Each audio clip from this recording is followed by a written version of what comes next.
गांव के बाहर एक खेत था जिसे लोग बेकार जमीन कहते थे। 10 साल से उसमें कुछ नहीं उगा था। न गहरी मिट्टी, न ठीक पानी। जो भी कोशिश करता हार जाता। उस खेत का मालिक था हरिराम, एक सीधा सा, कम बोलने वाला किसान। रोज सुबह साइकिल से आता, घंटों मिट्टी खोदता और शाम को बिना किसी से बात किए चला जाता। गांव वाले हंसकर कहते, इस जमीन ने तो सबको थका दिया, ये क्या उगाएगा। हरिराम कुछ नहीं बोलता, बस मिट्टी को हाथ लगाता और काम करता। एक दिन गांव में खबर फैली, शहर से एक कंपनी आने वाली है जो जमीन खरीदना चाहती है। दाम अच्छा था, बहुत अच्छा।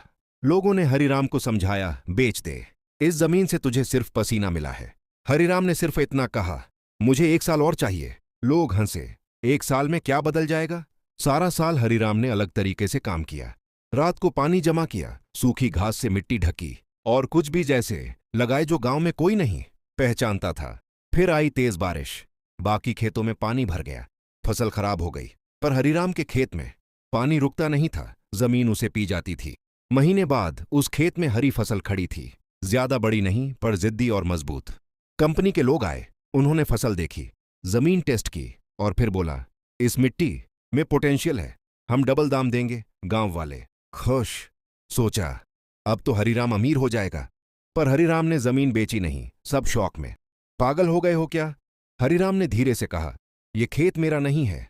सब चुप। उसने मिट्टी उठाकर बोला, 10 साल पहले मेरे पिता ने यहीं काम करते हुए जान दी थी। लोग कहते थे ये जमीन बेकार है, और पिता भी। उसकी आवाज भारी हो गई। सब चुप। वो कहते थे ये जमीन बेकार है, और पिता भी। उसकी आवाज भारी हो गई।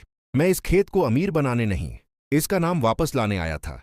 अगली सुबह हरिराम ने वो जमीन गांव के नाम लिख दी ताकि कोई और किसान हार न माने। आज भी वो खेत है, और गांव के बच्चे जब वहां से गुजरते हैं तो कहते हैं, ये खेत उगता कम है पर हिम्मत बहुत उगाता।